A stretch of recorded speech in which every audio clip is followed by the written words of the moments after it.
আপনার কাছে তো শুরুতে আপনি নিজের সামাজিক যোগাযোগ মাধ্যম থেকে শুরু করে গণমাধ্যমেও স্পষ্ট করেছেন যে আপনি কেন পদত্যাগ করেছেন। এটি একটা বড় প্রশ্ন, কারণ আসলে সরকারি চাকরিতে বা বাংলাদেশের যে রীতিনীতি বা ঐতিহ্য, সেখানে খুব পদত্যাগের ঘটনা দেখা যায় না। আপনি পদত্যাগ করেছেন। সেই প্রশ্নটা আরও শক্ত হচ্ছে যখন আসলে সরকার মানে সর্বত্রই বা বিভিন্ন জায়গায়, সেটি একদম যদি বলি বাংলাদেশ ব্যাংক থেকে বিসিবি, প্রশাসন থেকে পুলিশ, সবখানেই বা দুদক, বিশ্ববিদ্যালয়, সবখানেই একটা দলীয় নিয়োগ। আগে যারা নিয়োগপ্রাপ্ত ছিলেন তাদেরকে অপসারণ করে দলীয় নিয়োগ দেওয়া হচ্ছে। ফলে এই প্রশ্নটা খুব জোরালোভাবে আসছে যে আপনিও কি আসলে সেরকম কোনো ইঙ্গিত থেকেই সেই পদ থেকে পদত্যাগ করেছেন কিনা, কারণ আপনি পদত্যাগ করার কিছুদিন আগে 5 জন হাই কমিশনার তাদেরকেও তাদের পদ থেকে সরিয়ে দেওয়া হয়েছে, এরকম ঘটনার নজির আছে। ফলে আপনার কাছে কি কোনো ইঙ্গিত ছিল যে আপনাকেও সরিয়ে দেওয়া হতে পারে? দেখুন, প্রথম কথা হচ্ছে আহ, আহ, এখানে কোনো ইঙ্গিত বা সেরকম কিছু ছিল না। আর দ্বিতীয় কথা হচ্ছে যে এটা একটা চাকরি। হুম। এটা মধ্যম সারির একটা সরকারি চাকরি, খুবই মধ্যম সারির একটা সরকারি চাকরি। এটা এমন কোনো বড় পজিশন না যেটার জন্য সরকার আবার আগে থেকেই আমাকে ইঙ্গিত দিবে বা বলবে। এটা হাই কমিশনের পোস্ট না বা অ্যাম্বাসেডরিয়াল পোস্ট না, তার নিচের পোস্ট।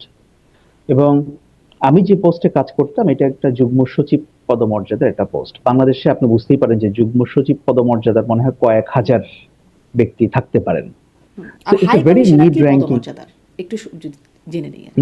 না, এটা নির্ভর করে যে কোন দেশে। যেমন ব্রিটেনে যিনি হাই কমিশনার ছিলেন, আমি যখন ছিলাম, আহ, আবিদা ইসলাম, হুম। উনি অতিরিক্ত সচিব ছিলেন, মানে যুগ্ম সচিবের এক স্টেপ উপরে। আবার কখনো কখনো ব্রিটেনে এর আগে অতীতে কিন্তু সচিব পদমর্যাদার হাই কমিশনার ছিলেন, এমনকি মন্ত্রী পদমর্যাদার হাই কমিশনারও ছিলেন। আচ্ছা। না, এটা নির্ভর করে যে কে, কার প্রমোশনটা কিভাবে হয়েছে, কাকে সরকার কোন স্ট্যাটাস জি। দিয়েছে তার উপর। তো এই পোস্টটা, press minister, it's a very insignificant post in government machineries, very insignificant. এখন কেন যে ব্যাপারটা হঠাৎ করে এত আলোচনার বিষয়বস্তু হয়ে দাঁড়ালো এটা আমি নিজেও বুঝতে পারছি না। ওই যে আপনি মনে হয় আমি পদত্যাগ করেছেন সাধারণ এজন্যই। কেউ তো পদত্যাগ করে না। এইজন্যই হয়তো আলোচনার বিষয়বস্তু এবং সময়টাও হয়তো আলোচনার জন্য। জি। হ্যাঁ, এখন হতে পারে, মানে লোকে তো নানা রকম ব্যাখ্যা দাঁড় করাতে পারে। এখন ব্যাখ্যা যদি দাঁড় করাতে কেউ চায়, এটাতে তো কোনো অসুবিধা নাই। যেমন ধরেন, আমি যদি বলি যে 2+2=4, এটা গাণিতিক সূত্র। কেউ যদি বলে যে না, আমি দেখেছি এটা 5ও হয়, সে বলতে পারে। এখন আমি কি তার সঙ্গে তর্কে জিততে পারবো? সম্ভব না। সে মনে করছে যে 2+2=5 হয়।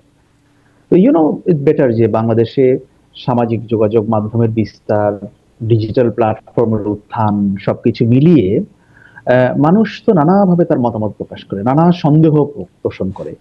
এবং সন্দেহ পোষণ করার মতো যথেষ্ট কারণ আছে, আমি সেটাকে একেবারে উড়িয়ে দেই না। মানুষ যে অনেক সন্দেহ করে, সেখানে হয়তো কিছু ভ্যালিড রিজন, কিছু ব্যাকগ্রাউন্ড তো নিশ্চয়ই থাকে। যেমনটা আপনি সে যেভাবে বলছিলেন যে অনেক জায়গায় সরকার সরিয়ে দিচ্ছে, তাই আমি আগে থেকে সরে গেলাম কিনা। তা আমার সঙ্গে কিন্তু যারা নিয়োগ পেয়েছিলেন তারা কেউই কিন্তু সরে যাননি এখন। জি। কিন্তু আপনি তারা বলছিলেন যে কিন্তু এটা একটা এখনো আছেন। Insignificant post. তো তাই যদি হয় আপনি গেলেন কেন এখানে? অ্যাবসলিউটলি। মানে আপনি তো দেখুন, একটা আমি সিগনিফিক্যান্ট যেটা কাজ বলছি, করতেন।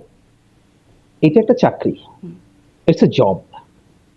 ঠিক আছে, আপনি এটাকে একটা জব হিসেবেই ধরেন। আমি একটা জব শেষ করে আমি আরেকটা জবে সুইচ করেছি, দ্যাটস ইট।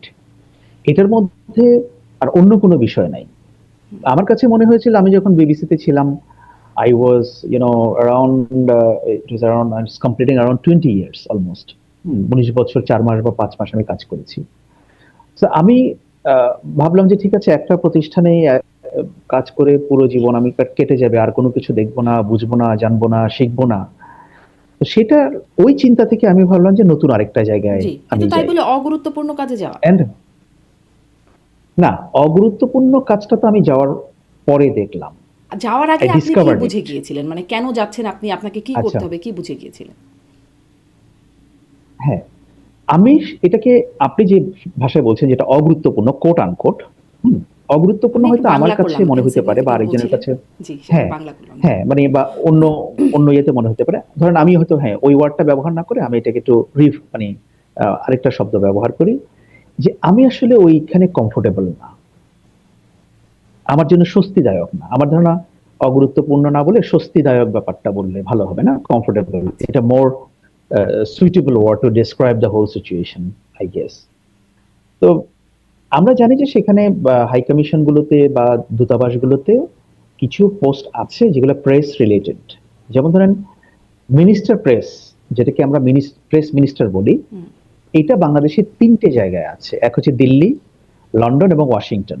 এই 3টে জায়গায় অন্য কোনো হাই কমিশনে কিন্তু বা এমবাসিতে কিন্তু এই পোস্ট নেই, প্রেস মিনিস্টার নেই। হুম, যেমন ফার্স্ট সেক্রেটারি প্রেস আছে, তারা আরো এক ধাপ বা দুই ধাপ নিচে। যেমন নিউ ইয়র্কে আছে, টোকিওতে আছে, ইসলামাবাদে একজন আছে কাউন্সিলর, সে, হ্যাঁ। তো এরকম বিভিন্ন জায়গায় এটা আছে।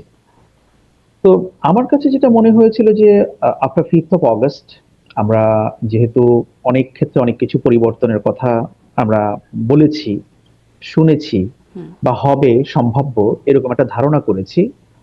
And at some point, I thought that যে গভর্নমেন্ট যে সিস্টেমটা, এটাও একটু এক্সপ্লোর করা দরকার। এবং সেখানে গিয়ে, হ্যাঁ, আমি ইমিডিয়েটলি কিন্তু সার্চ করেছি যখন আই ওয়াজ অফার্ড। আমরা টুকিটাকি জানতাম যে ওখানে কে প্রেস মিনিস্টার একজন আছে। হুম। তো আমি কাজটা একটু সার্চ করলাম কি হয়। তো আমি ভাবলাম যে সেখানে গিয়ে আমি ডিফারেন্ট কিছু করতে পারি কিনা, কি করা যায়, হ্যাঁ, বা এটার আসলে কাজটা করতে কেমন। আমি ওই চিন্তাধারা থেকে মূলত সেখানে গিয়েছি। আচ্ছা। আপনার মানে আপনি তো এর আগেও দু একটা গণমাধ্যমে কথা বলেছেন। আমি শুনছিলাম আপনি আমার এখানে বললেন ১ম এ, মানে আপনি অবশ্য পরে কারেকশন করে বললেন আপনার জন্য স্বস্তিদায়ক না, অগুরুত্বপূর্ণ থেকে স্বস্তিদায়ক না বললেন, বা বিভিন্ন জায়গায় আমি আপনাকে যতটুকু শুনছিলাম আপনি বলছিলেন যে খুব একটা কাজ আপনি এরকম দেখেন নাই বা খুব তেমন কোনো কাজ নাই এখানে। আমি কি আপনাকে এই প্রশ্নটা করতে পারি যে এইরকম কাজ নেই এরকম একটা পোস্টের জন্য কেমন বেতন থাকে, সরকার কেমন বেতন দেয়? মেয়েদের বয়স আছে, সরকারি চাকরির বেতন বা ছেলেদের বেতন জিজ্ঞেস করতে হয় না, এরকম একটা প্রবাদ বা কথা প্রচলিত ছিল আর কি।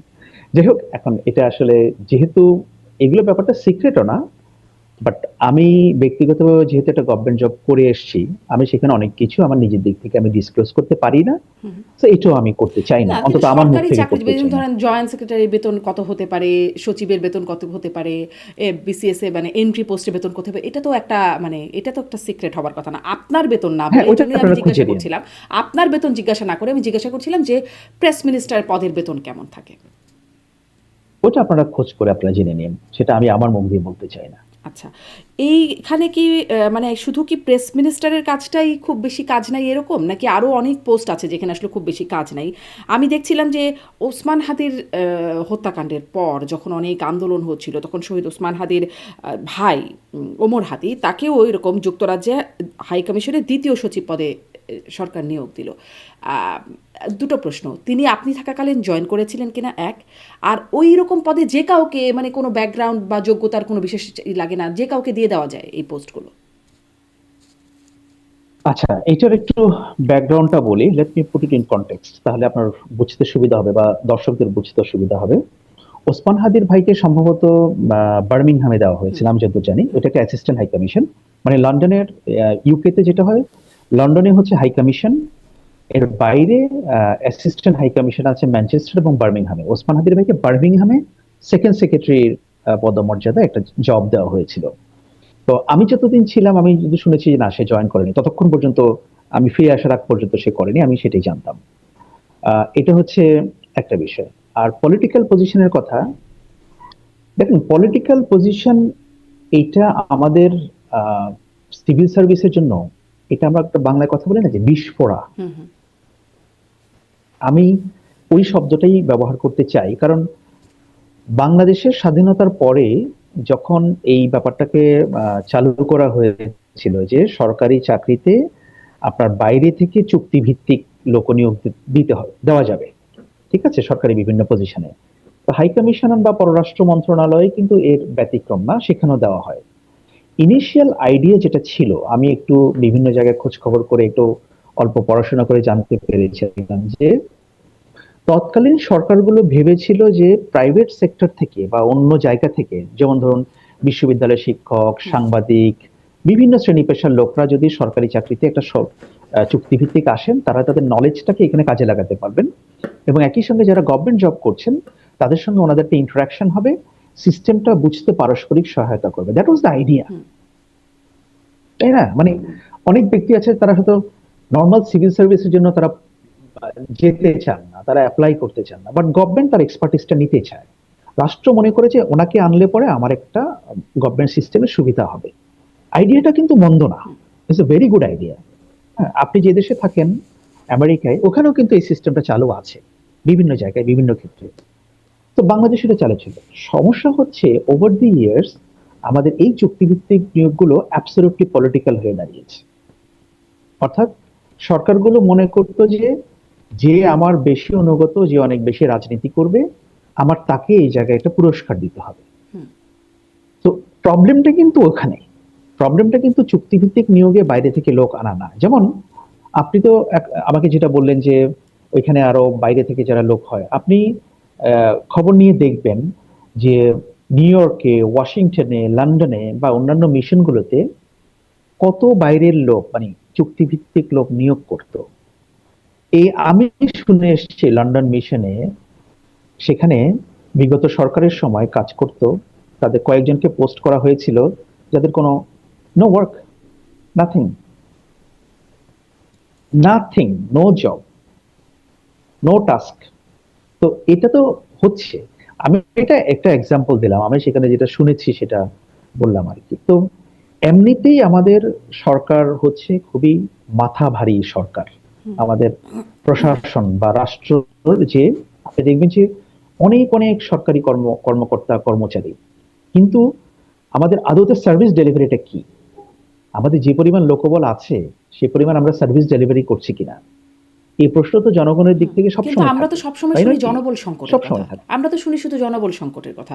পুলিশে কাজ হচ্ছে না কেন? জনবল সংকট। এখানে জনবল সংকট, বিভিন্ন জায়গায় শুধু জনবল সংকটের। দুদক কেন পারছে না? কারণ দুদকের এত জনবল নাই। মানে বিভিন্ন জায়গার ক্ষেত্রে আমি বলছি আর কি, সেখানে সবখানে শুনি জনবল সংকট। আর এখানে জনবল লাগবে না, শুধু শুধু কোনো এক্সপার্টাইজেরও দরকার নাই, কাজও নাই, তবুও তো শুধু শুধু মানে জনবল নিয়োগ। এটা নির্ভর করে আসলে সার্ভিসটা কি ধরনের সার্ভিস।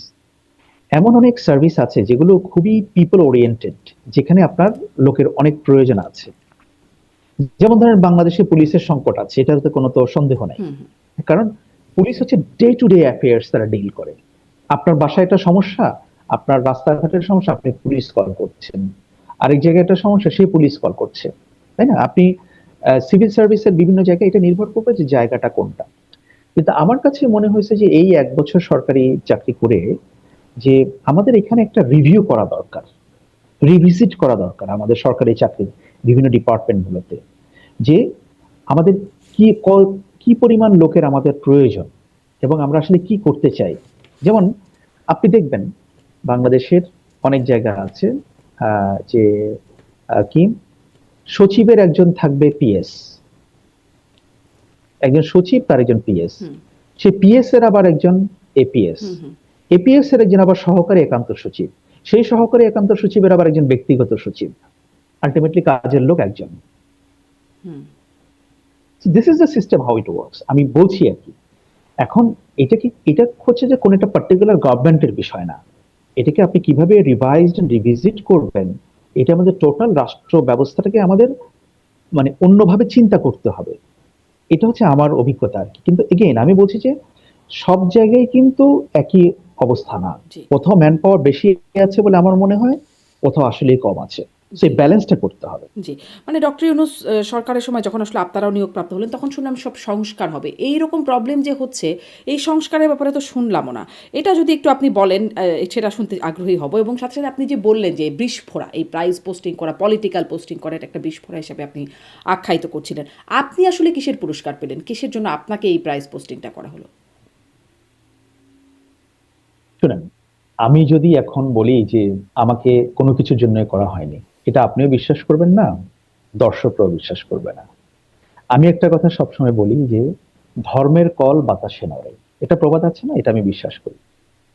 অর্থাৎ যা কিছু সত্য সেটা আপনা আপনি প্রকাশ হয়, এটা কাউকে প্রকাশ করতে হয় না। আপনি যতই জোর দিয়ে বলেন যে না ভাই আমি তো এটা চাই নাই, বা এটা আমার কোনো পুরস্কার না, আমি বলবো হ্যাঁ এটা যার বিশ্বাস করার দরকার সে করবে, যার বিশ্বাস করার দরকার নাই সে করবে না। এখন যেহেতু আপনি আমাকে প্রশ্নটা করছেন, আমি ধর্মের কল বাতাসে নড়ে সেই হাতে না দিয়ে নিজে একটু ব্যাখ্যা দিই, তাহলে হয়তো আমার ধারণা দর্শকদের। দেখুন, আমি তো একটা জব করতাম, মানে আই ওয়াজ নট আনএমপ্লয়েড, এবং আমি একটা ভালো জবই করতাম, গুরুত্বপূর্ণ কাজ করতেন। অ্যান্ড ভালো জব করতাম in terms of salary and everything. আপনি যদি বাংলাদেশের বিবেচনা যদি বেতন বা সুযোগ সুবিধা, হ্যাঁ, ছুটি বা অন্যান্য জিনিস, প্রেস্টিজ, হুম এগুলো আপনি বিবেচনা করেন, আমি খারাপ ছিলাম না, ভালোই ছিলাম। এবং আমার চাকরিটা কিন্তু কোনো কন্ট্রাকচুয়াল জবও ছিল না যে আমি 1 বছর 6 মাস কাজ, আমি সেখানে 19 বছর 4 মাস কাজ করেছি। এখনো যে প্রতিষ্ঠানে কাজ করেছি সে প্রতিষ্ঠান এখনো বিদ্যমান, আমি যাওয়ার পরেও লোক নিয়োগ হয়েছে। তো সেটা আছে। তো আমি চাইলে এখানে কন্টিনিউ করতে পারতাম। এখন আমি সেটা ছেড়ে এখানে এসেছি যে আফটার 5th অফ অগাস্ট বিভিন্ন জায়গায় অনেক রকমের অনেক পরিবর্তন হচ্ছিল, অনেক কিছু হচ্ছিল, নতুন নতুন লোকজন বিভিন্ন জায়গায় যাচ্ছিল, আমরাও দেখছিলাম। And I was planning to leave BBC anyway at that time, or হয়তো বা আমি 2 4 6 মাস আমার এরকম হতো আর কি। So then I got it, I was offered, then I took it, hmm কেন আপনি দ্যাটস ইট। বিবিসি ছাড়ার প্ল্যান করছিলেন কেন? আমি এটা শুরুতে একবার বলেছিলাম যে আমার মনে হলো যে একটা প্রতিষ্ঠানে আমি কাটিয়ে দিব। আমার আচ্ছা কিন্তু আচ্ছা বিবিসির বাইরে আর তেমন কোনো হুম এক্সপিরিয়েন্স নাই। হুম হুম আমি এর আগে 2 2.5 বছর ডেইলি স্টারে কাজ করেছিলাম আর কি, জাস্ট 2.5 বছর। তো আমি আর কোথাও কাজ করি নাই। হুম তো এখন আমার আপনি কাছে কি মনে করবেন? হচ্ছে যে একটা একদমই ব্যক্তিগত প্রশ্ন, যদি বলেন এখন আপনি আপনার পরিকল্পনা কি? আমি এখন সাংবাদিকতা করব। এবং সাংবাদিকতা আমি নিজের প্ল্যাটফর্ম সেট আপ করবো। সেখানে আমি রিপোর্টিং করব, ইন্টারভিউজ করব, আমি অ্যানালিসিস এন্ড এক্সপ্লেনার করব, সেটা আমি করব। পাশাপাশি আমি এক বা একাধিক ইন্টারন্যাশনাল মিডিয়ার সঙ্গে কাজ করব ফ্রিল্যান্স বেসিসে। আচ্ছা, খুবই ভালো মানে আপনার পরিকল্পনা নিঃসন্দেহে। আপনি একটু এটা বলবেন, এই যে আমি যেটা দিয়ে শুরু করলাম যে নানান রকম দলীয় নিয়োগ যে বিএনপি, যেটি আসলে বিএনপি শুরু থেকে সমালোচনা করেছিল যখন বিরোধী দলে ছিল, যখন আওয়ামী লীগ ক্ষমতায় ছিল, আপনিও নিশ্চয়ই মনে করতে পারেন সর্বত্র দলীয়করণের কড়া সমালোচক ছিল বিএনপি। বিএনপি কি সেই পথেই হাঁটছে নাকি আপনার বিশ্লেষণ কি? দেখো, একটা জিনিস আমি একদম ফার্মলি বিলিভ করি, সেটা হচ্ছে যে একটা সরকার যদি প্রপারলি ফাংশন করতে চায়, তাকে তার আইডিওলজিক্যাল মানে অ্যালাইন করে, তার আইডিওলজি অ্যালাইন করে তার ওইরকম লোক লাগবে। তাকে তার দলের, হ্যাঁ, তার দলের আইডিওলজিতে বিশ্বাস করে সেই লোককে নিয়োগ দিতে হবে তার রাষ্ট্রের গুরুত্বপূর্ণ জায়গাগুলোতে। আদারওয়াইজ সেই সরকার ফাংশন করতে পারবে না আমাদের মতো দেশের প্রেক্ষাপটে। এটা বাস্তব, এটা আমি বিশ্বাস করি। প্রশ্ন হচ্ছে আপনি কোন ধরনের লোক দিবেন।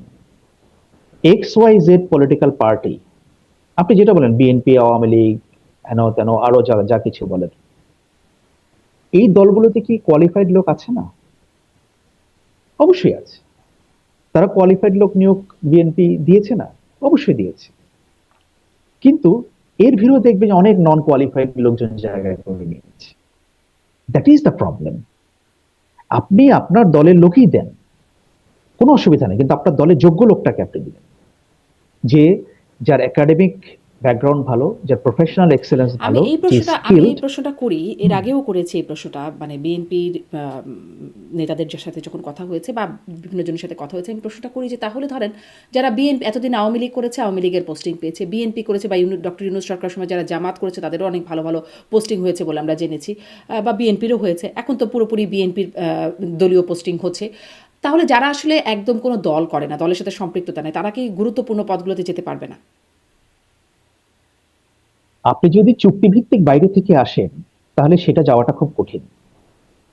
আর নর্মাল যারা সিভিল সার্ভিসের লোক, যারা ক্যাডার সার্ভিসের, যারা নর্মাল পরীক্ষার প্রসেস দিয়ে সেখানে রিক্রুট হয়, তারা তো সেখানে হচ্ছেই। তাদের ভেতরের পলিটিক্যাল আইডিওলজি কি সেটা তো আর আমরা অনেকেই জানি না। তো সেটা তারা হচ্ছে, কিন্তু বাইরে থেকে যে অংশটাকে সরকার নিয়োগ করে সেই অংশটাতে মানে একটা পলিটিক্যাল লয়্যালটি একটা বড় ব্যাপার। এটা আমরা না, দেখেছি। বাইরে এটা থেকে নিয়োগ তো না, এটা ধরেন সত্যি। ধরেন পুলিশের রদবদল হলো, প্রশাসনের রদবদল হলো, স্থানীয় সরকার মানে সিটি কর্পোরেশনগুলোর প্রশাসক সেখানেও দলীয় নিয়োগ, বিশ্ববিদ্যালয়গুলোতে দলীয় নিয়োগ, দুদকের আগের সব সেট অপসারণ করে নতুন নিয়োগ, সেনাবাহিনীতে রদবদল হয়ে গেল, মানে সরকার আসার পরপরই সবখানে একটা দলীয় বিবেচনায় রদবদল শুরু হয়ে গেল। সবখানেই তো হলো। আর আর আর যেটি বলছেন চুক্তিভিত্তিক নিয়োগ, সেখানেও আমরা এরকম দেখলাম, মানে যারা হাই কমিশনার পদে ছিলেন তাদের সেখান থেকেও অপসারণ করা হলো। কি বলবেন?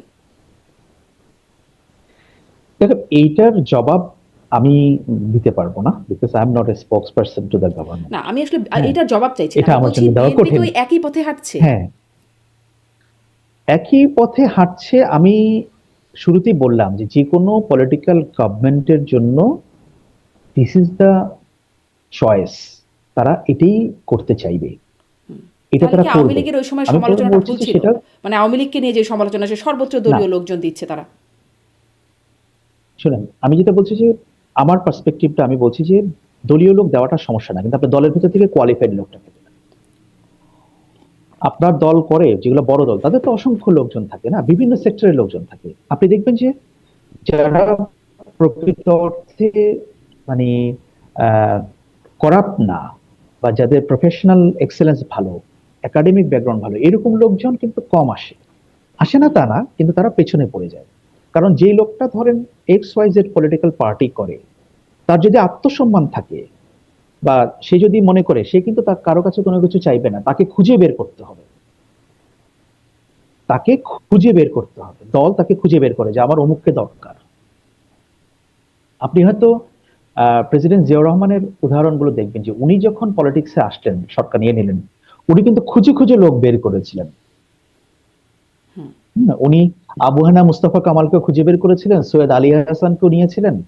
হুম, তো উনি এই টাইপের লোকজনকে, উনি সবাইকে বিভিন্ন মত বিভিন্ন পথের লোকজনকে উনি এক জায়গায় এনেছিলেন। কারণ উনি ভেবেছিলেন যে উনি সাইফুর রহমানের মতো লোককে নিয়ে এসেছিলেন। উনি বি চৌধুরীকে এনেছেন, কারণ উনি মনে করেছেন যে আমার কোয়ালিফাইড লোক দরকার।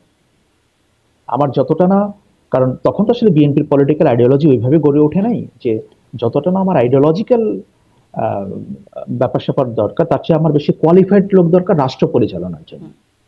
And that is the logical approach. কিন্তু যেহেতু এখন এই দলগুলো অনেক বড় দল, তাদের একটা বিশাল সমর্থক গোষ্ঠী আছে, হ্যাঁ, বিভিন্ন সেক্টরে আপনি তাদের লোকজন পাবেন। সো ব্যাপারটা হচ্ছে ওই যে দলীয় লোক হোক, কিন্তু সে যোগ্য লোক, তার মানে সেই লজিক্যাল অ্যাপ্রোচ তাহলে কোনো থেকে এখন কি পলিটিক্যাল অ্যাপ্রোচে চলে গেছে মানে দলগুলো বা সরকারগুলো? সর্ট অফ, এটা এখনকার না, এটা অনেক কয়েক দশক ধরেই জি। এটা চলছে। কারণ আমি আপনাকে একটা উদাহরণ দিই, যে দেখেন যে ইন্টারিম গভর্নমেন্ট যখন আসলো লেড বাই প্রফেসর ইউনূস, তাদের তো কোনো পলিটিক্যাল পার্টি নাই, তারা নির্ভর করেছে বিএনপি, জামায়াত বা অন্যদের এই এই রাজনৈতিক দলগুলোর উপরে। তো সেখানে আপনি একটু আগে বলছিলেন যে বিএনপির লোক নিয়োগ পেয়েছে, জামায়াতেরও পেয়েছে, দু চারজন পেয়েছে অন্য, তারা হয়তো ওই অর্থে পলিটিক্যাল না, তাদের হয়তো পলিটিক্যাল আইডিওলজি অত বেশি না। কিন্তু অরিজিনাল গভর্নমেন্ট মেশিনারিজ যেটা সিভিল সার্ভিস, সিভিল বিউরোক্রেসি, তারা কিন্তু সময়ে সময়ে তাদের কালার চেঞ্জ করে। আপনি দেখবেন যে আওয়ামী লীগের সময় সবাই কিন্তু আওয়ামী লীগ ছিল, এখন পাবেন আপনি একজনকে আওয়ামী লীগ খুঁজে, হারিকেন দিয়ে খুঁজে একজন আওয়ামী লীগ পাবেন না। এখন লোকে হিসাব করে যে আচ্ছা, আমার চাচাতো বোনের, খালাতো বোনের, ফুফাতো ভাইয়ের তালতো ভাই বিএনপি করে। এইভাবে সম্পর্কগুলোকে এখন ডিসকভার করা হচ্ছে, মানে অনেক দূরের ব্যাপার স্যাপার দিয়ে। হুম, তারা এখন বিএনপিতে বন্ধু খুঁজে বের করছে, তারা এখন জামায়াতে বন্ধু খুঁজে বের করছে। এটা আমি দেখে এসেছি, আমি জানি এটা, সেই জন্য বলছি। তো আপনি কিন্তু এখন প্রশাসন আওয়ামী লীগ পাবেন না। হ্যাঁ, তো কিন্তু ছিল তো একসময়, সবাই তো আমরা দেখেছি না আওয়ামী লীগ কি প্রতিযোগিতা, না একেবারে শেষদায় পড়ে থাকতো, তো সেই লোকগুলো কোথায় গেল?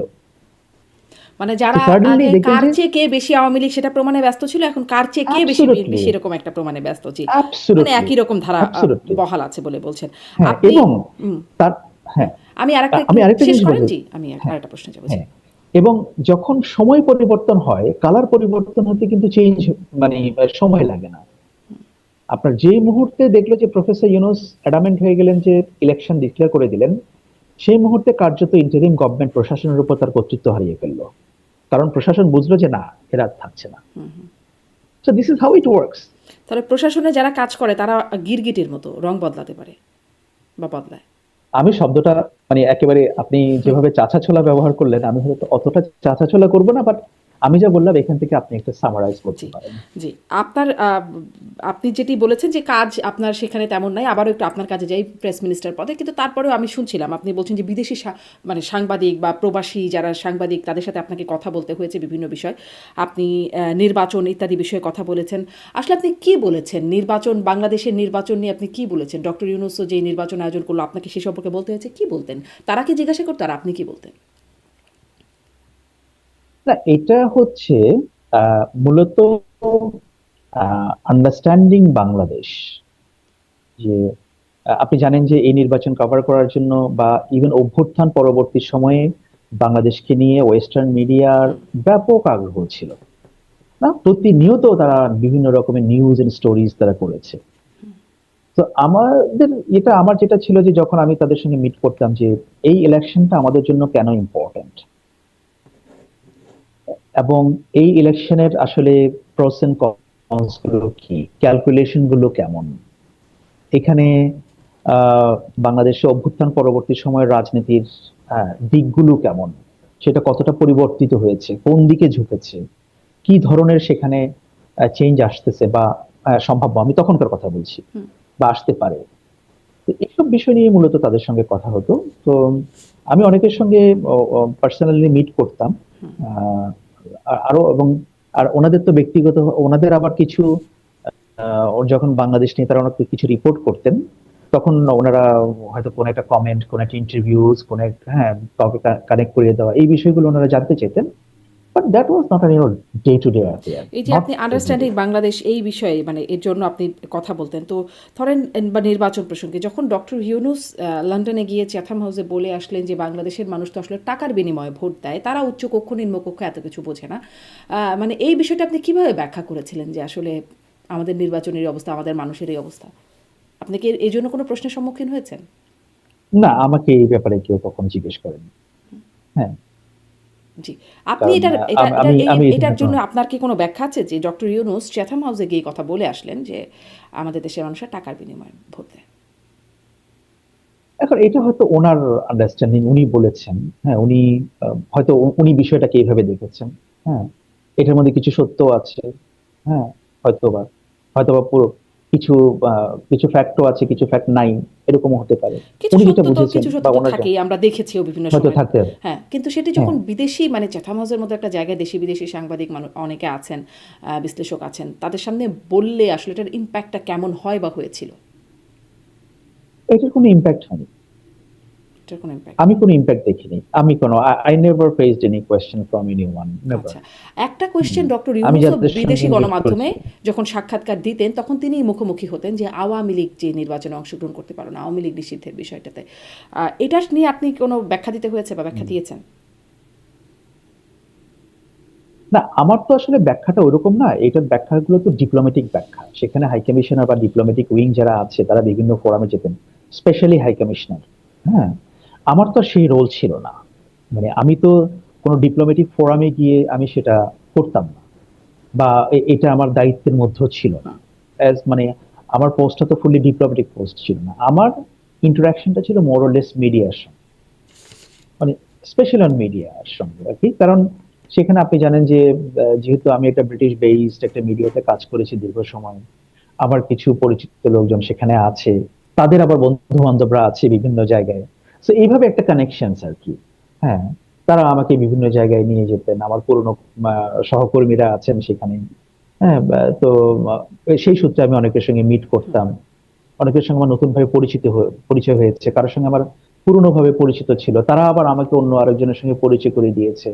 তো ব্যাপারগুলো ওরকম আর কি। আমার যে ইন্টারাকশন এটা কিন্তু অ্যাবসলিউটলি ইনফর্মাল, এটার কিন্তু কোনো ফর্মাল কাঠামো না আর কি। হ্যাঁ, হয়তো আমি বসছি, আমি একজন জার্নালিস্টের সঙ্গে মিট করলাম, তার সঙ্গে সে আমার কাছে জানতে চালাচ্ছে বাংলাদেশে কি হচ্ছে বলতো, তা একটু কফি খেতে খেতে তার সঙ্গে আড্ডা মারা, বাহ! বা কেউ একজন হাই মানে দারুণ কমিশনে ব্যাপার। আসলো। পোস্টটা খুব লুক্রেটিভ। কফি খাবো, একটু গল্প করব, এর জন্য একটা ভালো টাকাও পাওয়া যাবে বা একটা প্রেস্টিজও পাওয়া যাবে। ভালোই তো। শুনতে মন্দ না, হ্যাঁ, শুনতে মন্দ না। মানে আচ্ছা। শুনতে শুনতে খারাপ না আর কি। জি। হ্যাঁ, আ ওইটা ডিসএগ্রি করার কোনো কারণ নাই। আচ্ছা, আপনি সাংবাদিক হিসাবেও মানে যেহেতু আপনি একজন মানে যেটি শুরুতেও বলছেন বিবিসির সাংবাদিক এবং গুরুত্বপূর্ণ কাজ করতেন আপনি।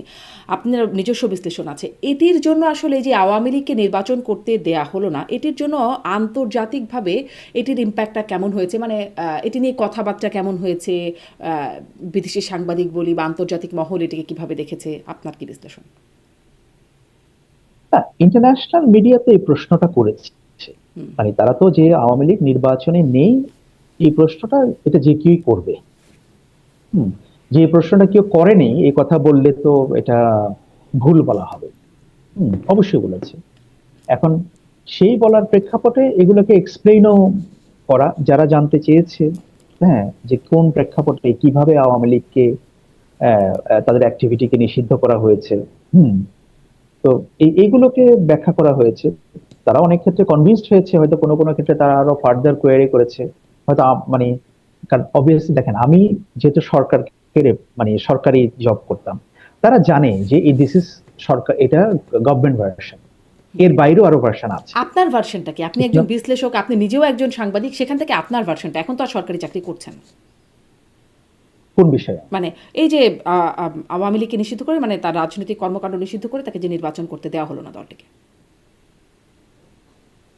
দেখুন, এখন এটা তো একটা আহ, মানে মূল বিষয়টা তো হচ্ছে যে এখানে একটা বিচার কাজ আওয়ামী লীগের চলছে, মানে তাদের নেতাদেরও বিচার কাজ চলছে, এবং দল হিসেবে সেখানে আওয়ামী লীগ কি রোল প্লে করেছে, হুম, সেটাও ডিটারমিন করার এখানে প্রশ্ন আছে। হুম। আর যেহেতু 5ই আগস্ট হয়েছে, খুব বেশি দিন হয়নি, বাংলাদেশে বহু মানুষের হত্যাকাণ্ড হয়েছে সেই সময়টাতে, এবং বাংলাদেশে একটা anti Awami League sentiment was running very high. হুম। তো এই বিষয়গুলো এখানে কাজ করেছে আর কি। এখন এটা ভালো কি মন্দ, সেই ডিবেটে এটা ক্লিয়ার কাট কোনো অ্যান্সার নেই। মানে রাজনীতিতে কখনো ক্লিয়ার কাট অ্যান্সার হয় না। হুম। যে জিনিসটা একসময় আমাদের কাছে মনে হবে যে আজকের দিনে ভুল, সেটা 20 বছর পরে আমাদের কাছে মনে হতে পারে যে না, এটাই সঠিক। সেরকম বাস্তবতা তো তৈরি হয়। এখন আমি যেটা বলতে চাচ্ছি যে যখন ঘাটা অনেক দগদগে দগদগে থাকে, বিচার কাজ, আওয়ামী লীগের ফিরে আসার চেষ্টা বা ফিরে না আসার চেষ্টা বা দূর থেকে অপারেট করার চেষ্টা, তো এই বিষয়গুলো সবকিছুই এখানে ফাংশন করেছে আর কি, একটা রোল প্লে করেছে। এখন আপনি যদি আমার কাছে জানতে চান যে এটা ভালো হয়েছে কি খারাপ হয়েছে, এটার এক কথায় উত্তর আমার কাছে নাই। আমি হ্যাঁ বা না দিয়ে এটার উত্তর আমি দিতে পারবো না। কিন্তু মানে মানুষ যেমন বা বাংলাদেশের জনগণ গণ অভ্যুত্থান করে এই দলটিকে বিতাড়িত করতে পেরেছে রীতিমতো, সেই মানুষ কি ভোটের মাঠে বা ভোট দিয়ে তাদেরকে প্রত্যাখ্যান করতে পারতো না? মানে সেই, নাকি ডক্টর ইউনূস যেমনটি বললেন যে মানুষ তো আসলে ভোট টাকার বিনিময়ে কেনে, ফলে সেই আস্থা মানুষের উপর রাখার প্রয়োজন মনে করেন নাই মানে ডক্টর ইউনূস সরকার? তা দেখেন, এটা শুধু ডক্টর ইউনূসের ব্যাপার বলে আমার মনে হয় না। এটা মানে আওয়ামী লীগকে নিষিদ্ধ করার ব্যাপারে বাংলাদেশে এটা মোর অর লেস পলিটিক্যাল কনসেনসাস তৈরি হয়েছে। না, কিন্তু বিএনপি আপনি তো কিন্তু এর দেখলেন। বিরোধিতা করেছিল শুরু থেকে, এবং ডক্টর ইউনূস একটা বিদেশি গণমাধ্যম, সম্ভবত ফিনান্সিয়াল টাইমসকে দেওয়া সাক্ষাৎকারে তিনি বলেছিলেন যে আচ্ছা, যেহেতু একটা বড় দল চায় না, ফলে তারা নিষিদ্ধ, মানে ইউনূস সরকার নিষিদ্ধ করবে না। আচ্ছা, ঠিক আছে, হ্যাঁ, অসুবিধা নেই, সেটা উনি বলেছেন। কিন্তু এখন তো বিএনপি সরকার ক্ষমতায়, এবং আপনি তো দেখলেন যে আওয়ামী লীগের অ্যাক্টিভিটি নিষিদ্ধ করার যে অধ্যাদেশ, এটা সংসদে সর্বসম্মতভাবে পাশ হয়েছে।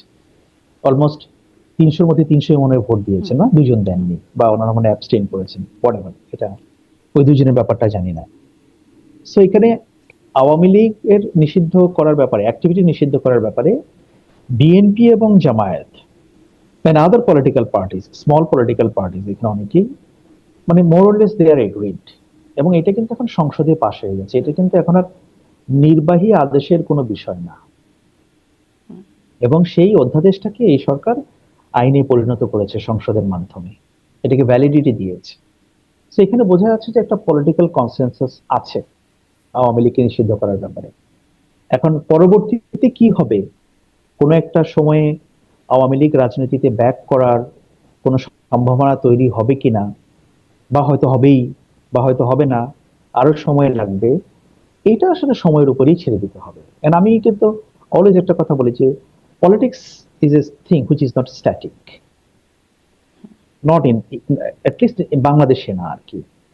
এটা আপনি দেখবেন যে এটা কিন্তু প্রবহমান, হ্যাঁ, কিন্তু চেঞ্জ আপনার হবে। আপনার ভার্সনে আসলে এটিকে যৌক্তিক, মানে এই সিদ্ধান্তকে যৌক্তিক বা অযৌক্তিক, উচিত বা অনুচিত, এরকম কিছুতে ডিফাইন করা যাচ্ছে না আপনার বিশ্লেষণে? অ্যাজ লং অ্যাজ পার্লামেন্ট এটাকে পাস করেছে, অন্যান্য পলিটিক্যাল পার্টিগুলোর মধ্যে কনসেনসাস আছে। আমি এখনকার প্রেক্ষাপটে বলবো, যেহেতু এটা পার্লামেন্ট পাস করে দিয়েছে, তো আর এটাকে আমরা তখনকার ধরে নিতে পারি। প্রেক্ষাপটে যখন শুধুমাত্র হাসনাত আবদুল্লাহ গিয়ে যমুনা ঘেরাও করে একরকমের মানে তখন বিশ্লেষকরা বলতেন নাটক মঞ্চস্থ করে, মানে হঠাৎ করে গিয়ে আওয়ামী লীগ নিষিদ্ধ করে ফেলা হলো, এবং সেইটাও ইস্যুটা কি ছিল যে আব্দুল হামিদ দেশের বাইরে গেলেন চিকিৎসা করাতে, সেই একটা মানে খুব ঠাক ঠাক রোল উঠে, সে তারপরে আওয়ামী লীগ নিষিদ্ধ হয়ে গেল। তখনকার জন্য কি এটা যৌক্তিক ছিল। শুনেন, আমি একটা কথা বলি, do you really believe that Hasnat Abdullah is the only one who played the role? কে করলো রোলটা তাহলে, কে? মানে do you really believe so? আমি আসলে বুঝতে পারি না, ইজ ইট মানে পসিবল? আমি আসলে বুঝতে ডাজ ইট পারি না। Make sense?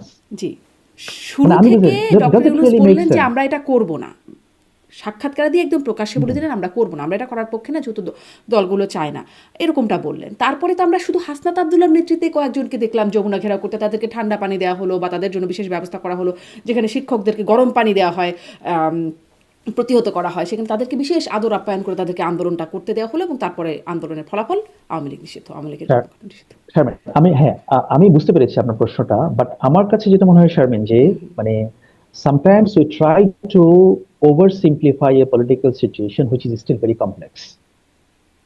মানে আওয়ামী লীগ নিষিদ্ধ করার ব্যাপারটাকে আমরা একটা ওভার সিম্পলিফিকেশনের মধ্য দিয়ে বিবেচনা করছি আর কি, যে হ্যাঁ, আহ, বিষয়টা কিন্তু খুবই কমপ্লেক্স বাংলাদেশের রাজনৈতিক বাস্তবতায়। And you see, Awami League is the only political party in Bangladesh who fled the country. বাংলাদেশে আর কোন সরকার কিন্তু ক্ষমতাচ্যুত হওয়ার পরে পালিয়ে যায়নি। দেখাতে পারবেন এরশাদ তো 9 বছর স্বৈর শাসন করেছে, এরশাদ কিন্তু জেলে ছিল। Awami League was the only political party who was overthrown twice.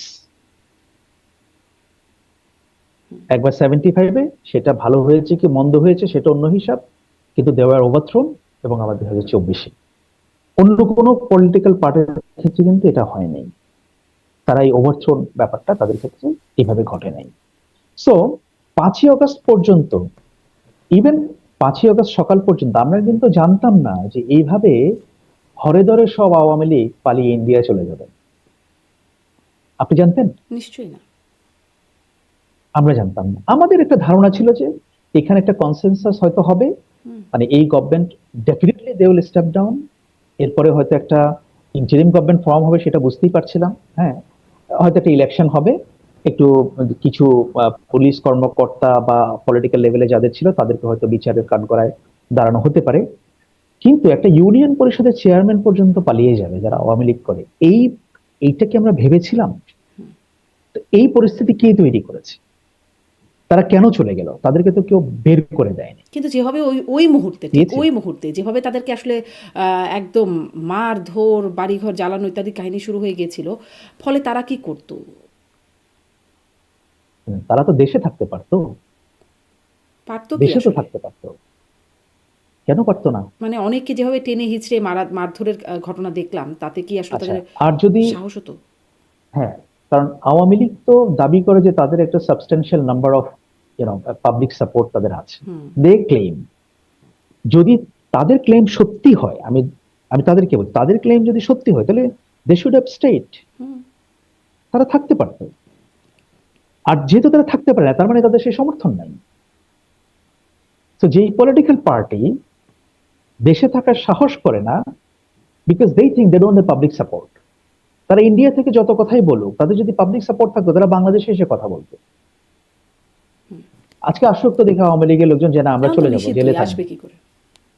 অসুবিধা কি? আর এসে জেল খাটবে, হোক না। বিএনপি লোকজন জেল খাটে নাই, নিশ্চয়ই। কিন্তু সেই সেই সাহসটা কি তারা দেখাতে পারবে? কারণ তারা জানে তারা আসলে শুধু তারা জেলেই খাটবে, তাদের জন্য কেউ দাঁড়াবে না। আপনি তো আপনার প্রোগ্রামেই দেখলাম যে একজন আওয়ামী লীগ নেতা, উনি খুব ক্যান্ডিড বেশ কথাবার্তা বলেন। রাশেক রহমান সাহেব মাঝে মধ্যে আপনার শোতে আসেন। হুম। এবং ওনার কথাগুলোকে কিন্তু বিবেচনা নেওয়ার মতো। তো উনি অনেক ব্যাখ্যা ওনার দলের কি পরিস্থিতি তা কিছু সেটা দিয়েছেন। তো আমি যেটা বলতে চাই যে, ধরুন হয়তো আমি বলবো যে হ্যাঁ আওয়ামী লীগকে নিষিদ্ধ করা ঠিকই আছে, বা আমি বলবো যে না আওয়ামী লীগকে নিষিদ্ধ করা ঠিক হয়নি। তার চেয়ে বড় কথা হচ্ছে যে কনটেক্সটটা কি। আমরা যদি কনটেক্সটটা চিন্তা করি, then we get the answer. আমার শুধু এটাই প্রশ্ন যে যেই মানে বিষয়টা জনগণ হাতে নিয়ে অভ্যুত্থান করে, আর তো কেউ, জনগণই তো আসলে তাদেরই প্রাণ গেল, তারা হাতে মানে যান হাতে নিয়ে অভ্যুত্থান করে আওয়ামী লীগকে বিতাড়িত করতে পারলো, তারা কি প্রত্যাখ্যান করে আওয়ামী লীগকে মানে প্রত্যাখ্যান করতে পারতো না ভোটের মাঠে নির্বাহী আদেশে, এবং তারপর আইন করে করবার প্রয়োজনীয়তাটা কেন হলো? আমি এই প্রশ্নটাই শুধুমাত্র করছিলাম। এই যে নির্বাচনটা নিয়ে যেটি হয়ে গেল, যেটি নিয়ে আপনারাও হয়তো বিভিন্ন সময় কথা বলেছেন, বিদেশিদের সাথে কথা বলতে হয়েছে, সেটি নিয়ে এখন বিরোধী পক্ষ, মানে অতীতে আমরা শুনতাম সূক্ষ্ম কারচুপি, স্থূল কারচুপি, দিনের ভোট রাতের ভোট ইত্যাদি, আমি ডামি নানান রকম কথা শুনেছি না, এখন শুনি ইঞ্জিনিয়ারিং, এটা একটা মানে এটাই শুনি যে ইলেকশন ইঞ্জিনিয়ারিং হয়েছে, এবং এজন্য সুনির্দিষ্টভাবে উপদেষ্টাদের দায়ী করা হচ্ছে, কয়েকজন উপদেষ্টাকে দায়ী করা হচ্ছে, এবং সেই লন্ডন বৈঠকটাকে দায়ী করা হচ্ছে। লন্ডন বৈঠকের পরে মোড় ঘুরে গেছে বিরোধী পক্ষের পক্ষ থেকে। আপনি লন্ডন বৈঠকের সময় লন্ডনে ছিলেন, ওই সময় খুব ওই প্রক্রিয়ার মধ্যে খুব অ্যাক্টিভ ছিলেন আপনি। আপনি আসলে কি দেখেছেন ওখানে? আসলে কি গেম চেঞ্জিং কিছু হয়েছিল? আমি প্রক্রিয়ার মধ্যে ছিলাম না। আমি প্রক্রিয়ার মধ্যে ছিলাম না। আমি শুধু যেদিন তৎকালীন প্রধান উপদেষ্টা প্রফেসর ইউনূসের সঙ্গে তারেক রহমান সাহেব দেখা করতে এসেছিলেন হোটেল রচেস্টারে, আমি ওইখানে ছিলাম। জাস্ট উনি যখন অ্যারাইভ করেছেন, তো ততটুকুই হোটেলটা। হ্যাঁ, এর আগে পরে আমি প্রক্রিয়াটা কিভাবে হয়েছে, প্রক্রিয়াটার এটার সঙ্গে কারা জড়িত, কিভাবে এত বড় বৈঠক হলো, এটা আসলে আমি অত ডিটেল, হ্যাঁ আমি শুনেছি দেয়ার আর সাম সিক্রেটস, সেটা হয়তো আমি এখানে বলতে পারবো না, but I was not involved, সিক্রেটসটা আসলে নট এট অল। সিক্রেটগুলো না বলেন, সিক্রেটগুলো কেমন রকমের সিক্রেট? মানে সেটি কি মানে সেটা সম্পর্কে কোনো ধারণা দেওয়া যায়? আমরা আসলে সেই সিক্রেটটাই জেনে আসছি যে তখন বৈঠকে কি হলো, তখনও আমরা অনেক প্রশ্ন করেছি, কিন্তু উত্তরটা কখনো মেলেনি যে বৈঠকে কি হয়েছে। শুধুমাত্র জেনেছি সন্তোষজনক, দুপক্ষই সন্তুষ্ট হয়েছে বৈঠকে। হ্যাঁ, এইটার একটা হচ্ছে কি, এটার একটা দিক হচ্ছে যে আহ, দেখুন তারেক রহমান সাহেব তো লম্বা সময় ধরে দেশের হুম। বাইরে, প্রায় 17-18 বছর ধরে দেশের বাইরে। তো তখন প্রফেসর ইউনূস যখন লন্ডনে গেলেন, উনি বাংলাদেশের চিফ অ্যাডভাইজার হলেন অন্তর্বর্তী সরকারের। তো দুজনের মধ্যে কিন্তু কখনো ওই 17-18 বছর মুখোমুখি কোনো দেখা হয়। হুম। তো দ্যাট ওয়াজ অ্যান অপরচুনিটি যে ফিজিক্যালি মিট করার। যেহেতু উনিও লন্ডন যাচ্ছেন, আর তারেক রহমান সাহেব তখন লন্ডনে ছিলেন, তো এটা একটা সুযোগ তৈরি করেছে। সেই সুযোগটা একটা মিটিং পর্যন্ত, ওয়ান টু ওয়ান মিটিং পর্যন্ত গড়িয়েছে। আর যেহেতু তখন বাংলাদেশ একটা ইলেকশনের দিকে যাচ্ছিল, জামায়াতে ইসলামের নেতা তো উনি এখানে দেশেই ছিলেন, অন্যান্য রাজনৈতিক দলের শীর্ষ নেতারা তো দেশেই ছিলেন, তাই না? তাদের সঙ্গে তো চিফ অ্যাডভাইজারের প্রতিনিয়ত কথাই হতো। তো ওইখানে উনি বিএনপি শীর্ষ নেতা সেখানে আছেন, উনি গেছেন, একটা সৌজন্য সাক্ষাৎ হয়েছে। তো বিষয়টা ওরকম আর কি। হ্যাঁ, না, এখন বিষয়টা তো বিএনপি ওই ঠিক নির্বাচন নিয়ে সৌজন্য সাক্ষাৎ তো না, ও একটা গোপন কিছু বিষয় ছিল যেটি আপনিও এখন বলছেন না, বা কেউ বলেননি আমি তখন থেকে। আম- কেউ বলেননি, আমি আপনি তো। গোপন বিষয়ের ব্যাপারে কোনো, I am not aware, I am not aware. কিন্তু আপনি তো বললেন কিছু সিক্রেট বিষয় আছে যেগুলো আপনি এখন বলবেন না, সিক্রেট যে আছে সেটা তো না আপনি না, আমি বলেছেন। না বলছি মিটিংটা অর্গানাইজ করার ব্যাপারে, মানে কারা রোল প্লে করেছেন সেটা বলছি। আচ্ছা। কিন্তু আলোচনার মধ্যে তো সেরকম সিক্রেট কি, আপনারা জানেন যে সেখানে নির্বাচন নিয়ে একটা বিএনপি একটা দাবি ছিল, জামায়াতের একটা দাবি ছিল ইলেকশন নিয়ে। তো প্রধান উপদেষ্টা চেয়েছেন যে এটার মাঝামাঝি একটা কিছু এখানে প্লে করানোর জন্য। তো সেরকম করেছেন আর কি, ওনার সঙ্গে কথা বললেন। জি, সেই সময়কারও আমরা এই সময় যেমন জানতে পারি না, পরবর্তীতে জানতে পারি না, পলিটিক্যাল পার্টিগুলো এটা নিয়ে কথা বলেছে, এবং অনেক, যেহেতু ওই যে কিছু না কিছু সিক্রেট আছে, ফলে প্রক্রিয়া থেকে শুরু করে বা আলোচনা থেকেও শুরু করে আমরা জানিনি যেহেতু, ফলে নানান রকম সন্দেহ বা প্রশ্ন করা হয়েছে ওটাকে নিয়ে। এবং এখন এসে যখন স্থানীয় সরকার প্রতিমন্ত্রী বলছেন যে লন্ডনে গিয়ে ডক্টর ইউনূস ক্যাপ্টেনকে ট্রফি দিয়ে এসেছেন, তখন সেই প্রশ্নটা আবারও বিরোধী পক্ষ করছে জামাতের পক্ষ থেকে। জামাতের আমির সংবাদ সম্মেলন করে বলেছেন যে মানে তাহলে ট্রফি যদি আগেই দিয়ে আসে তাহলে নির্বাচনের কি দরকার ছিল? আসলে কেমন ট্রফি দিয়ে আসছে এটা কি আপনার কাছে কোনো ধারণা ছিল? কি ট্রফি, মানে ট্রফি মানে কি, আপনি কি বুঝতে পেরেছেন? আমি একদমই কিছু বুঝিনি, আমি দেখলাম ওই দিন পার্লামেন্টে উনি হ্যাঁ। বললেন। তো আমার ধারণা হচ্ছে এগুলো একটা রাজনৈতিক বাগাড়ম্বর আর কি। তো ধরেন এটা হচ্ছে খেলার মতো। আমরা যখন খেলায় জিতে যাই অনেক সময়, না? তো খেলার পরে তো আমরা অনেক কিছু নিয়ে আলোচনা করি যে এই পাসটা হলে মানে গোলটা আমি দিতাম, বা আমি দেই নাই বলেই তো, হ্যাঁ, বা আমি দিয়েছি বলেই তো গোলটা হলো। তো এটা ওরকম একটা ক্রেডিট নেওয়ার বিষয় আর কি। এটা দেখা আমার মনে হয় এটা অ্যাবসলিউটলি একটা রাজনৈতিক বাগাড়ম্বর। আমি এটাকে এর বেশি আর কোনো কিছু এই দেখছি বাগাড়ম্বর না। মানে যেহেতু ওপেন না বিষয়গুলো, ফলে বাগাড়ম্বরের জায়গা তৈরি হয়েছে, এবং তার সাথে আরও যুক্ত হয়েছে যে সেখানে যাবার আগ পর্যন্ত ডক্টর খলিলুর রহমানের বিরুদ্ধে পদত্যাগের দাবি পর্যন্ত করেছিলেন বিএনপির পক্ষ থেকে, এবং বেশ গুরুতর অভিযোগ তার বিরুদ্ধে ছিল। কিন্তু ওই বৈঠকের পরে কি হয়ে গেল, তারপরে আর সেরকম কোনো অভিযোগ বিএনপি তোলে নেই, আর একদম সরকার গঠনের সাথে সাথে প্রথমেই মানে পররাষ্ট্রমন্ত্রী হয়ে গেলেন ডক্টর খলিলুর রহমান। ট্রফির তো কিছু লেনদেন মানে হয়েছে, এরকম সন্দেহ তো হতেই পারে নাকি? সন্দেহ হওয়াটা অযৌক্তিক মনে করেন কিনা? না, সন্দেহ তো চাইলে যে কোনো বিষয়ে করতে পারে, সেই স্বাধীনতা কিন্তু তার সেটা আছে। যৌক্তিকতা আর যে কোনো অযৌক্তিক ব্যাপার আছে, মানে এটাকে যৌক্তিকতা দেখেন কিনা আপনি সন্দেহ করার বা আমি প্রশ্নগুলো তো করার? দেখছি না কোনো, আমি তো দেখছি না, তাহলে কারণ আপনার কাছে স্পষ্ট হয় ভোট, ব্যাখ্যাটা কি? না না, ভোট দিয়েছে এই দেশের জনগণ। হুম। যদি নির্বাচন প্রক্রিয়া নিয়ে কোনো প্রশ্ন থাকতো, যদি নির্বাচন প্রক্রিয়া নিয়ে আন্তর্জাতিকভাবে কোনো প্রশ্ন উঠতো, কিংবা লোকালি দেশের মানুষের যদি প্রশ্ন তুলতো যে না, আমি ভোট দিতে গিয়েছিলাম, আমি ভোট পাইনি, আমার ভোট দেওয়া হয়ে গেছে, বা আমি ভোট দিতে চেয়েছিলাম জামায়াতকে, ভোট চলে গেছে বিএনপির বাক্সে, হুম। তাহলে পরে আমি বুঝতাম যে হ্যাঁ, এটা মনে হয় লন্ডন মিটিং এ এটা ফিক্স করা হয়ে গেছে। বাস্তবতা তো সেটা না। কিন্তু এই যে ডক্টর খলিলুর রহমান, তাকে তাই না? নিয়ে আপত্তি, তিনি লন্ডন বৈঠকে এবং তিনি পররাষ্ট্রমন্ত্রী। না, আমার ধারণা যে এটা হয়তো বিএনপি ভেবেছেন যে ওনার দৃষ্টিতে, মানে ওনাদের মানে বিএনপি শীর্ষ নেতৃত্বের দৃষ্টিতে হয়তো ডক্টর খলিলুর রহমান কেপেবল, সেই জন্য। জি, খুব সহজ ব্যাখ্যা আপনার কাছে। আম আর আপনি একটু যেহেতু সাংবাদিকতায় ছিলেন এবং আপনি তথ্য মন্ত্রণালয়ে আপনার মানে মন্ত্রণালয় ছিল। আপনি সেই মন্ত্রণালয়ের অধীনেও যখন প্রেস মিনিস্টার ছিলেন কাজ করেছেন। এই যে সাংবাদিকরা যারা আওয়ামীপন্থী সাংবাদিক হিসেবে পরিচিত, দীর্ঘ সময় ধরে ভুয়া মামলায়, হত্যা বা হত্যা চেষ্টা মামলায় গ্রেপ্তার হয়ে কারাগারে আছেন এবং সেখানে ধরেন সিপি যে কমিটি টু প্রোটেক্ট জার্নালিজম, তারা এটার জন্য প্রতিবাদ করেছে, তারা এটার বিরুদ্ধে বলেছে। দেখছিলাম যুক্তরাজ্যেও কমনওয়েলথ জার্নালিজম অ্যাসোসিয়েশনের নেতারা প্রতিবাদ করেছেন, যেখানে বিবিসিরও আপনার মানে সাবেক সাংবাদিক ছিলেন সেখানে শামীম আহমেদ, তিনিও ছিলেন সেই আন্দোলনে। আপনার কাছে এই বিষয়টা গিয়েছে? আপনি কখনো এই বিষয়ে কথা বলতে হয়েছে বা আপনার কি মনে হয়েছে তো এই বিষয়ে? না, এই বিষয়টা নিয়ে আমার কখনো কথা বলতে হয় নাই। আমার কাছে স্পেসিফিকলি এগুলো নিয়ে সেরকম কেউ জানতে চায় নাই। বাট হ্যাঁ, এই ঘটনাটা তো আছে, এটা তো সত্যি যে ওনারা অনেকেই কারাগারে আছেন। হুম, আহ, কারণ হচ্ছে যে নর্মালি যেটা হয়, এই সংক্রান্ত কোনো প্রশ্নের জন্য যদি কোনো স্পেসিফিক প্রশ্ন থাকতো বা এগুলোর ব্যাপারে কেউ জানতে চাইতো, আমরা এগুলোকে রিডিরেক্ট করে দিতাম। আমি হয়তো অনেককে কানেক্ট করে দিয়েছি যে আপনারা ঢাকার সঙ্গে কথা বলতে পারেন। হুম। হুম, এটা অনেক ক্ষেত্রে অনেক সময় চিফ অ্যাডভাইজার্স অফিস এটার ব্যাখ্যা দিয়েছে, বা অনেক সময় আইন মন্ত্রণালয়, জানি মানে তৎকালীন তথ্য মন্ত্রণালয়, তারাও কিছু কিছু ব্যাখ্যা দিয়েছে। হ্যাঁ, ব্যাপারটা ওইভাবেই কি হয়েছে আর কি। ব্যাখ্যা দিয়েছে? কি ব্যাখ্যা এটার? সেটা তো আপনারা জানেন যে কি ব্যাখ্যা দিয়েছে। না, আমি আসলে হ্যাঁ, জানি যে না কি ব্যাখ্যা। আহ, তাদের বিরুদ্ধে মামলা আছে, তারা অনেকেই হত্যা মামলায় তারা অভিযুক্ত। হ্যাঁ, তারা এগুলোতে ইনস্টিগেট করেছে। হুম, এই এই এই ব্যাপারগুলো, জি। এগুলোই ব্যাখ্যা দিয়েছে আর আপনি কি, আমি একজন যতদূর সাংবাদিক, জানি। ব্যাখ্যাটা আপনার কাছে গ্রহণযোগ্য হুম। হয়েছে। আপনি সেই সরকারের অংশ হয়েছেন।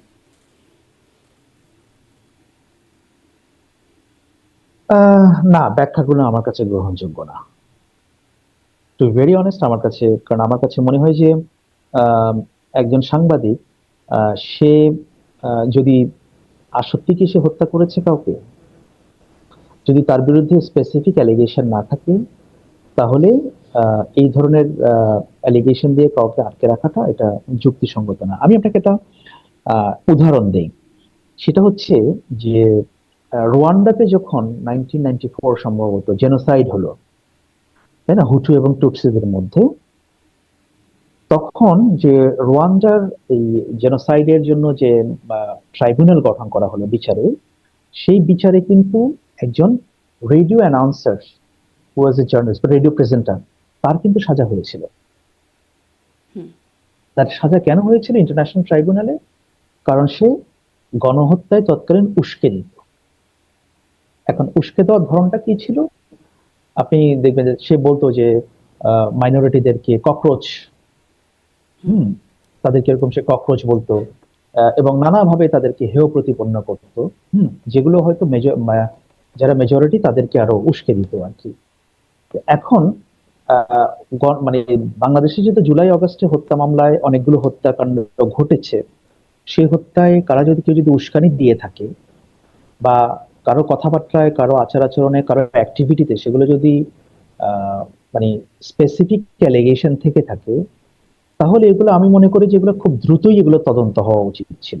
কাউকে তদন্তবিহীন এবং চার্জশিটবিহীন, বিচারবিহীন আপনি মাসের পর মাস আটকে রাখতে পারেন না। দিস ইজ সিম্পলি আনজাস্টিফাইড, এই আই বিলিভ। আনজাস্টিফাইড কাজটা ডক্টর ইউনূস সরকার কেন করছে, মানে করলো? এখন কেন করেছে সেটা ব্যাখ্যা দিয়েছেন তারা। এখন আমি তো বললাম যে আমি হয়তো অনেক ক্ষেত্রে সেই ব্যাখ্যার সঙ্গে একমত না। হুম। হ্যাঁ, তাদের মেশিনারিজ থেকে তারা সে ব্যাখ্যা দিয়েছে, বাট আমি মনে করি যে এই মামলাগুলো মামলা হতে পারে, মামলা আপনার বিরুদ্ধে হতে পারে, আমার বিরুদ্ধে হতে পারে, কিন্তু সে মামলাটার দ্রুত একটা ইনভেস্টিগেশন করে সেটাকে দেখতে হবে যে এটা সত্য না মিথ্যা, তারপরে আপনি সেটা বিচার করেন। যদি দেশের আইন অনুযায়ী বিচার হয়ে যদি সাজা হয়, ফাইন, কোনো অসুবিধা নেই। একদম। কিন্তু আপনি বিচার ছাড়া দীর্ঘ সময় আটকে রাখা, বিচার ছাড়া আটকে রাখা, হ্যাঁ, এটা আমি সাপোর্ট করি না। এবং এই কথা বলতে আমার কোনো দ্বিধা নাই যে কেউ আওয়ামী লীগ মানে কোন সাংবাদিক সে আওয়ামী মতাদর্শের হলে তাকে আপনি আটকে রাখবেন বছরের পর বছর। No, this is not acceptable. জি। আমি আপনার সাথেই নিযুক্ত হওয়া অনেকক্ষণ ধরে কথা বলছি, ফলে একটু শেষের দিকে চলে যাই। যে আপনার সাথেই একসাথেই মোটামুটি নিয়োগপ্রাপ্ত হয়েছিলেন যুক্তরাষ্ট্রের প্রেস মিনিস্টার গোলাম মর্তুজা। তার সাথেও আমার মাঝে, মাঝে এই প্ল্যাটফর্মেই কথা হয়।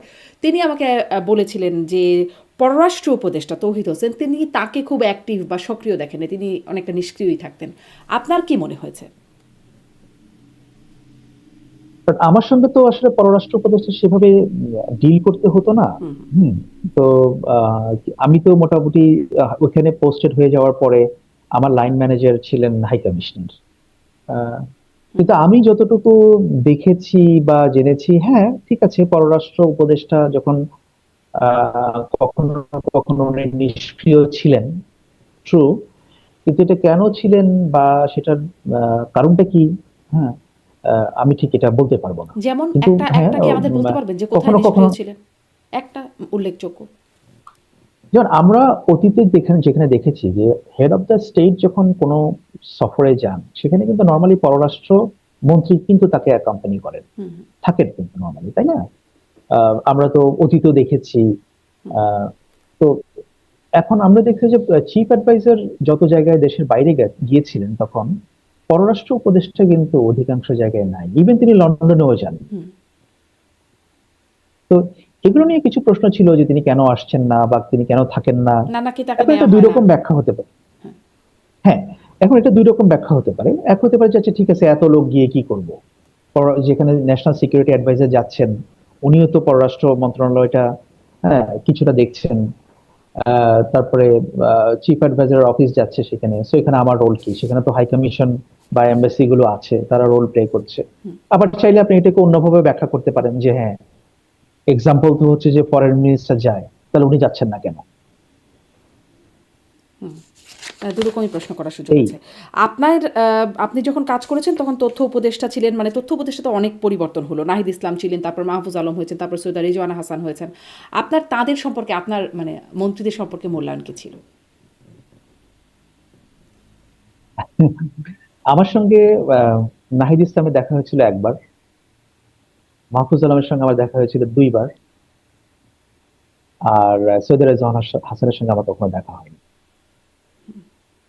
এবং তথ্য মন্ত্রণালয়ের কাজ আমি ওখান থেকে আসলে ঠিক অ্যাসেস করতে পারিনি যে ওনারা এখানে কি করছেন বা কি পারফর্ম করছেন, কারণ আমাদের আসলে আমার ডে টু ডে বা ওনাদের সঙ্গে আমার যোগাযোগ করতে হতো না আর কি, প্রয়োজন ছিল না। হ্যাঁ, আমি তো মনে পড়ে আমি কখনোই তাদের কারোর সঙ্গে আমি টেলিফোনে বা ইয়েতে কোনো কথা বলেছি, কারণ এটা আমার প্রয়োজন হতো না আর কি। হ্যাঁ, শুধু মাহফুজ আলম সাহেব একবার লন্ডনে গিয়েছিলেন, সেই সফরে যাওয়ার আগে ওনার সঙ্গে আমার এখান থেকে টেলিফোনে কথা হয়েছিল সেই সফরের বিষয়ে। দ্যাটস ইট, এর বাইরে আর কোনো কথা হয়নি। আচ্ছা, পর্যালোচনা যখন জানছি, একটু ডক্টর ইউনুস সম্পর্কে আপনার পর্যালোচনা জানি যে ডক্টর ইউনুস ক্ষমতা নেবার আগে তিনি একরকম মানে তার যোগ্যতা, তার ক্যারিশমা, এটা নিয়ে একটা অবিসংবেদিত কিছু জায়গা ছিল। নোবেল লরিয়েট তিনি, তাকে স্যার বলে সবাই সম্বোধন করেছেন। কিন্তু ক্ষমতা নেবার পর বা ক্ষমতা ছাড়বার পর বিশেষ করে তাদের মধ্যে যারা এরভাবে তাকে সম্মান করে কথা বলতেন বা তার পক্ষে বলতেন, তাকে ক্ষমতালোভী, বাটপার, জোচ্চোর ইত্যাদি রকম টার্মে অভিহিত করছেন। আপনার আসলে মূল্যায়ন কী দিয়ে তিনি ক্ষমতা কি তাকে পরিবর্তন করে ফেলেছিল? এখন বাটপার বা চোর জোচ্চোর এটা কারা বলছে?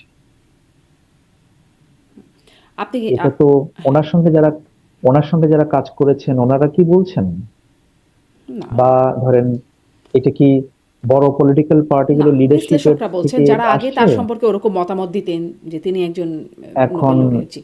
সেটা আপনি যদি আমাকে একটা স্পেসিফিকলি বলতে পারেন যে অমুকে বাটপার বলেছেন, তাহলে আমি হয়তো সেটা জবাব দিতে যেমন পারতাম। ধরেন মানে অনেকগুলো টার্ম, শুধু বাটপার না, আরো কতগুলো টার্ম বললাম যে ক্ষমতালোভী, তাকে ইত্যাদি নানান রকম নেগেটিভ বিশেষণ হ্যাঁ, তার মানে বলবেন। সেটা কারা বলেছেন আর সাংবাদিকরা কি। বলছেন, যারা বিশিষ্ট সাংবাদিক, যারা বিশ্লেষক, যারা কথা বলছেন।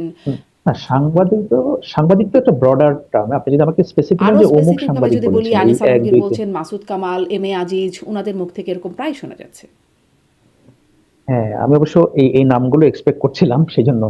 যাই হোক, এর মধ্যে প্রথম নামটা তো আপনি বললেন। দেখেন, একটা বিষয় হচ্ছে যে আপনি যে কোনো ব্যক্তির সমালোচনা করতে পারেন, কোনো অসুবিধা নেই। পৃথিবীতে কেউই সমালোচনার ঊর্ধ্বে না। প্রফেসর ইউনূসও সমালোচনার ঊর্ধ্বে না। আর রাষ্ট্র পরিচালনা করলে কেউ সমালোচনার ঊর্ধ্বে থাকবেও না, তাই নয় কি? কেউ থাকবে না। এখন সমালোচনাটা আপনি অনেক কড়া ভাষায় করতে পারেন। কখনো কখনো আমরা মাইল্ড ক্রিটিসিজম করি, কখনো খুবই স্ট্রং ক্রিটিসিজম করি। কিন্তু ধরেন এই যে কাউকে বাটপার, চোর, গুন্ডা এই ধরনের টার্ম ইউজ করা, এটা কি সমালোচনা নাকি এটা ক্রোধের বহিঃপ্রকাশ? মানে ধরেন, আমরা যদি একজন ব্যক্তিকে বলি যে উনি এই কাজটা করেছেন, ভুল করেছেন। কেন ভুল করেছেন? উনি এই কাজগুলো করেছেন, এগুলো ভুল।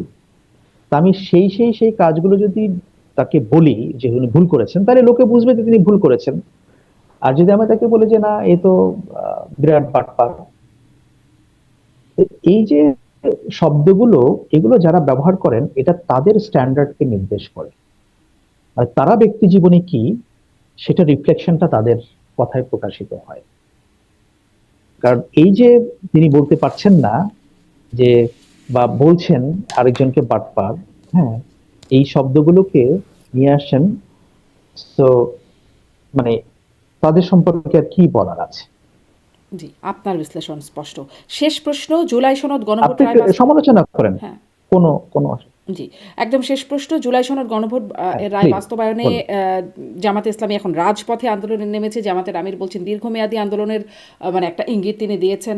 যখন দেশে আসলে জ্বালানি সংকট, হামে শিশু মৃত্যু হচ্ছে, ছড়িয়ে পড়ছে, তখন আসলে এরকম একটা আন্দোলনের ইঙ্গিতও আপনার কাছে কেমন মনে হয়, এবং এই আন্দোলন আসলে কতটা হালে পানি পাবে, বা আসলেই মানে রাজপথের আন্দোলন, সেরকম আন্দোলন, মানে যেভাবে অন্ততপক্ষে আহ্বান করেছে যে ইমানি শক্তি, যেটা গণ অভ্যুত্থানের সময় দেখা গেছে, আবারও সেটাকে শানিত করার আহ্বান জানাচ্ছেন জামাত? না, এটাকে আমি ভালোভাবে দেখি।